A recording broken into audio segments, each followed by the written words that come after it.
দেখো, বাংলায় 100% কমন দিয়েছি, ইংরেজিতেও কমন দিয়েছি, ইতিহাসেও তোমাদের যে সকল 2 নম্বর 4 নম্বর 8 নম্বর দিয়েছি তার মধ্যে থেকে সমস্তটাই কিন্তু কমন ছিল। এবার পালা তোমাদের ভূগোলের। ভূগোলে কোন 2 নম্বর, কোন 3 নম্বর, কোন 5 নম্বরগুলো পড়লে নিশ্চিতভাবে তুমি নিশ্চিত হয়ে যেতে পারো যে সমস্ত কিছু তুমি কমন পাবে। আজ ভিডিওতে সেটাই তোমাদের তুলে ধরবো। কিভাবে অল্প পড়ে, কিভাবে সব অধ্যায় না পড়ে 90-এ 90 লিখে আসতে হবে। আজ এই ভিডিওতে সম্পূর্ণটা সাজেশনের আকারে বুঝিয়ে দেবো।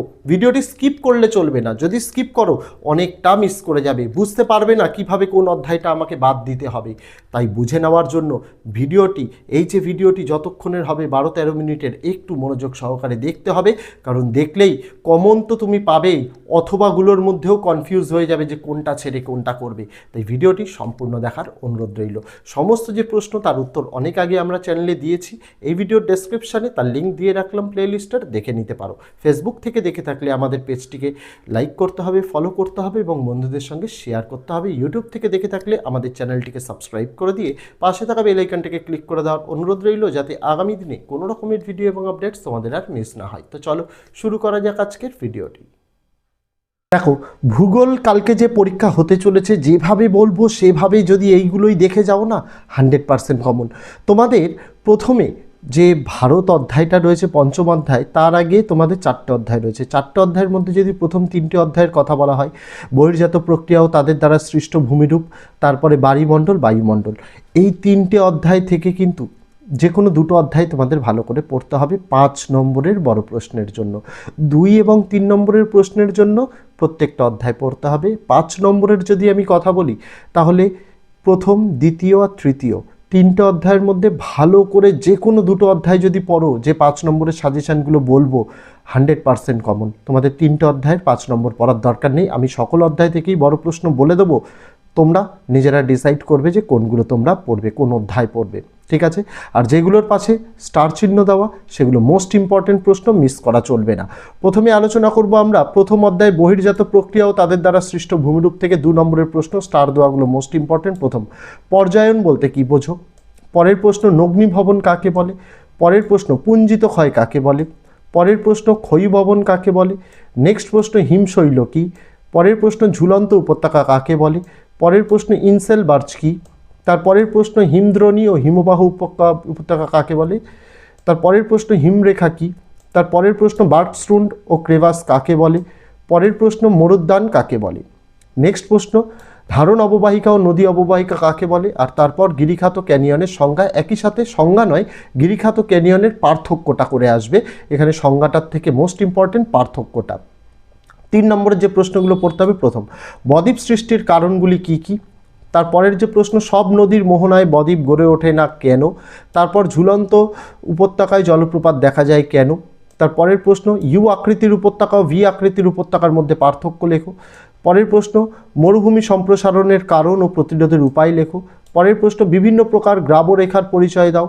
পরের প্রশ্ন, সুন্দরবনের ওপর বিশ্ব জলবায়ু পরিবর্তনের প্রভাব কতখানি? আরও 2টি পার্থক্য রয়েছে, সেটা আমি মুখে বলে দিই, সাজেশানে দিইনি। সেটা হচ্ছে পেডিমেন্ট ও বাজাদা, এর পার্থক্য করতে হবে। আর একটা করতে হবে অনুদৈর্ঘ্য বালিয়ারি ও সিপ বালিয়ারি, ঠিক আছে, বা বারখান ও সিপ বালিয়ারির মধ্যে পার্থক্য করে যেতে হবে।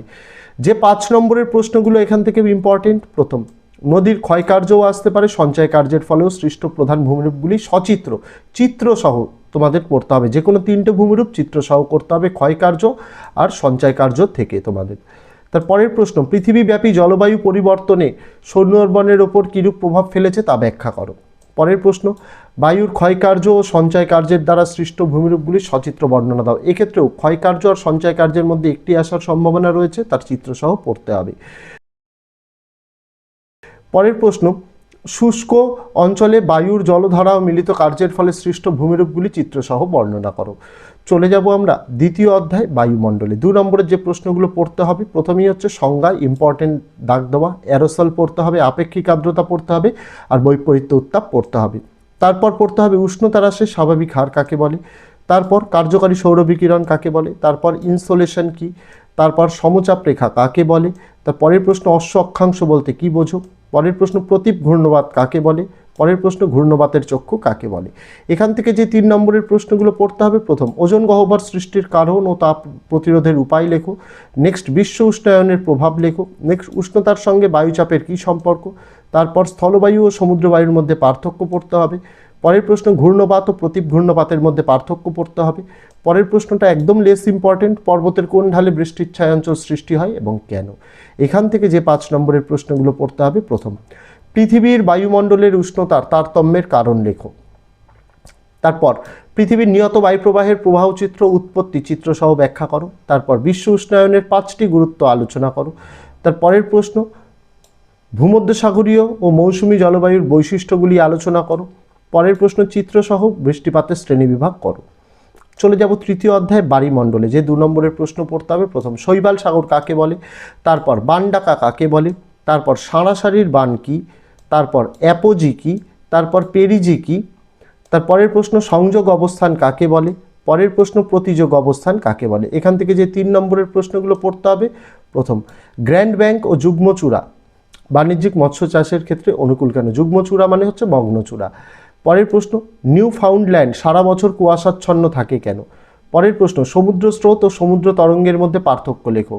নেক্সট একটি স্থানে দুটি মুখ্য জোয়ারের মধ্যে সময়ের ব্যবধান 24 ঘন্টা 52 মিনিট হয় কেন। নেক্সট প্রশ্ন অমাবস্যার জোয়ার পূর্ণিমার জোয়ারের তুলনায় তীব্র হয় কেন। তারপর জলবায়ুর ওপর সমুদ্র স্রোতের প্রভাব লেখো। তারপর জোয়ার ভাটার ফলাফল অর্থাৎ সুফল কুফল পড়তে হবে। তারপর ভরা জোয়ার ও মরা জোয়ারের মধ্যে পার্থক্য করতে হবে।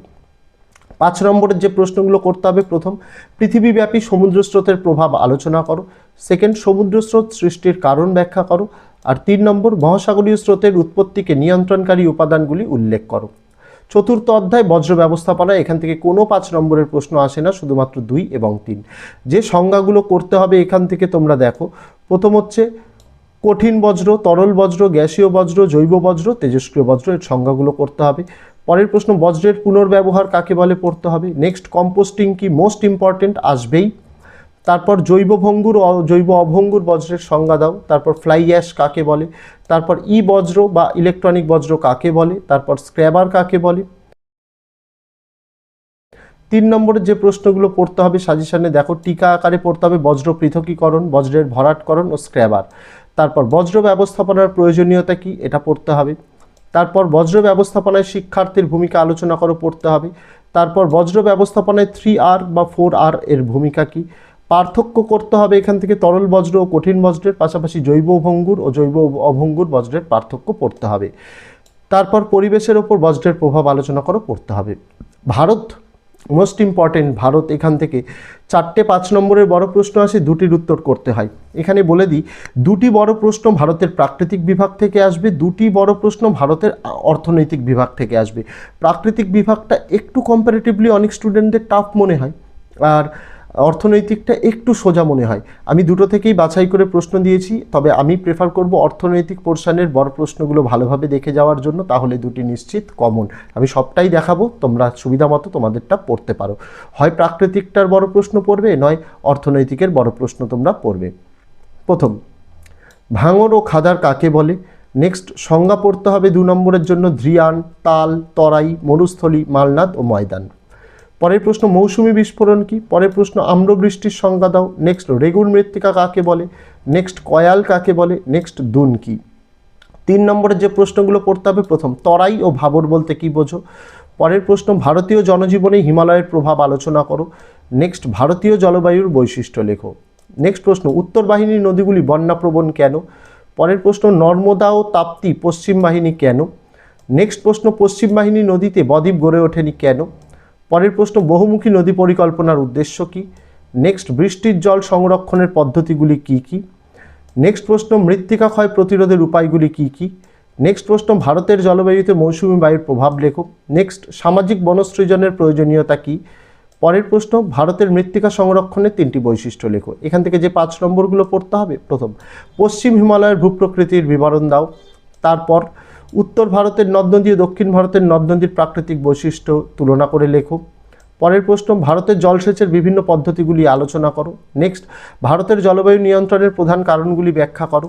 নেক্সট ভারতের স্বাভাবিক উদ্ভিদের ওপর জলবায়ুর প্রভাব লেখো। নেক্সট অরণ্য সংরক্ষণের পদ্ধতিগুলি লেখো। এটা ছিল ভারতের প্রাকৃতিক পরিবেশ। এবার যদি ভারতের অর্থনৈতিক পরিবেশে আসা যায়, যে 2 নম্বরের সংজ্ঞাগুলো প্রথমে পড়তে হবে, দেখো শস্যাবর্তন পড়তে হবে সংজ্ঞা, সবুজ বিপ্লব পড়তে হবে, জায়িদ ফসল, বাগিচা ফসল, জীবিকা সত্তা ভিত্তিক কৃষি এর সংজ্ঞা পড়তে হবে। পাশাপাশি আর যে সংজ্ঞাগুলো পড়তে হবে, শিকড় আলগা শিল্প, উদীয়মান শিল্প, তথ্য প্রযুক্তি শিল্প। আর যে সংজ্ঞা পড়তে হবে, জনঘনত্ব, আদমশুমারি, জনবিস্ফোরণ, জনাকীর্ণতা। টিকা পড়তে হবে, হীরক চতুর্ভুজ, সোনালী চতুর্ভুজ, পুনর্রপ্তানি বন্দর, বহুমুখী নদী পরিকল্পনা। 3 নম্বরের যে প্রশ্নগুলো পড়তে হবে, প্রথম ভারতের কৃষির গুরুত্ব ও বৈশিষ্ট্য লেখো। তারপর খারিফ শস্য রবি শস্যের পার্থক্য পড়তে হবে। নেক্সট জায়িদ শস্য ও এর বৈশিষ্ট্যগুলি লেখো, জায়িদ শস্য কি, এর বৈশিষ্ট্য। মোস্ট ইম্পর্টেন্ট প্রশ্ন, ভারতের কৃষির সমস্যা ও সমাধান কি। নেক্সট দক্ষিণ ভারতে কফি চাষ বিখ্যাত কেন। নেক্সট কাকে কেন ভারতের রুট বলা হয়, বা দুর্গাপুরকে ভারতের রুট কেন বলা হয়। তারপর পূর্ব ভারতে বস্ত্রশিল্পের কেন্দ্রীভবনের কারণ কি। তারপর পরিবহনের গুরুত্ব লেখো। তারপর জলপথকে উন্নয়নের জীবনরেখা বলা হয় কেন। 5 নম্বরের যে প্রশ্ন আমি লিখেই দিয়েছি, ভিভিআই পড়তেই হবে এই চ্যাপ্টারটা, 2টি প্রশ্ন কমন পাবেই। প্রথম যে প্রশ্নটা দিয়েছি এখান থেকে একটি কনফার্ম, হয় চা আসবে, নয় কফি আসবে, নয় কার্পাস, নয় ইক্ষু, নয় ধান। 5টার মধ্যে একটি প্রশ্ন কনফার্ম। এই চাষের অনুকূল ভৌগোলিক পরিবেশ পড়তে হবে। তারপর ভারতের পশ্চিমাঞ্চলে কার্পাস শিল্প গড়ে ওঠার কারণ কি। তারপরের প্রশ্ন, পশ্চিম ভারতে পেট্রোরসায়ন শিল্প গড়ে ওঠার কারণ কি। পরের প্রশ্ন, পূর্ব মধ্য ভারতে লৌহ ইস্পাত শিল্প গড়ে ওঠার কারণ কি। পরের প্রশ্ন, ভারতের জনসংখ্যা বন্টনের বা জনঘনত্বের তারতম্যের কারণগুলি আলোচনা করো। প্রশ্ন এরকম দেয়, ভারতে অসম জনসংখ্যা বন্টনের কারণগুলি আলোচনা করো। চলে যাব শেষ অধ্যায়, ভূবৈচিত্র্যসূচক মানচিত্র উপগ্রহ। এখান থেকেও কোনো 5 আসে না, শুধুমাত্র 2 এবং 3। যে প্রথম প্রশ্নটি পড়তে হবে গুরুত্বপূর্ণ, সান সিঙ্ক্রোনাস বা সূর্য সমন্বয় উপগ্রহ বলতে কি বোঝো। নেক্সট জিও স্টেশনারি উপগ্রহ বলতে কি বোঝো। নেক্সট দূর সংবেদন কাকে বলে। নেক্সট পিক্সেল বলতে কি বোঝো। নেক্সট ভূবৈচিত্র্যসূচক মানচিত্র কাকে বলে। নেক্সট আন্তর্জাতিক সিরিজ মানচিত্র কাকে বলে। 3 নম্বরের যে প্রশ্নগুলো পড়তে হবে, প্রথম ভূবৈচিত্র্যসূচক মানচিত্র উপগ্রহ চিত্রের মধ্যে পার্থক্য লেখো। নেক্সট উপগ্রহ চিত্রের গুরুত্ব বা ব্যবহার লেখো। নেক্সট উপগ্রহ চিত্রের সুবিধাগুলি কি কি। পরের প্রশ্ন, পার্থক্য পড়তে হবে, জিও স্টেশনারি উপগ্রহ, সান সিঙ্ক্রোনাস বা সূর্য সমলয় উপগ্রহের মধ্যে পার্থক্য কি। প্রশ্ন এরকমও দিতে পারে, ভূ সমলয় উপগ্রহ ও সূর্য সমলয় উপগ্রহের মধ্যে পার্থক্য লেখো। জিও স্টেশনারি মানে ভূ সমলয়। তারপর ভূবৈচিত্র্যসূচক মানচিত্রের বৈশিষ্ট্য বা গুরুত্ব বা ব্যবহার লেখো। এই প্রশ্নগুলো তৈরি করলে 100% নিশ্চিত অথবাও কমন পাবে, কনফিউজ হয়ে যাবে পরীক্ষা দিতে গিয়ে কোনটা ছেড়ে কোনটা লিখবে। আর যেভাবে বললাম, যারা দুর্বল ছাত্রছাত্রী স্টার দেওয়া প্রশ্নগুলো খুব ভালো করে পড়ো। আর কিভাবে তোমাদের বললাম যে সব অধ্যায় না পড়ে বেছে বেছে এইগুলো পড়লেও তোমরা যে 90 কমন পাবে সেটা মাথায় রাখতে হবে। আজকে ভিডিওতে এটুকুই ছিল। সবাইকে অল দ্য বেস্ট, সবার পরীক্ষা ভালো হোক, সবাই কমন পাও এই প্রার্থনাই করি। তো দেখা হচ্ছে তোমাদের সঙ্গে আগামী দিন অন্য কোনো বিষয়ে, অন্য কোনো ভিডিও নিয়ে। ততদিন সকলে ভালো থেকো, সুস্থ থেকো।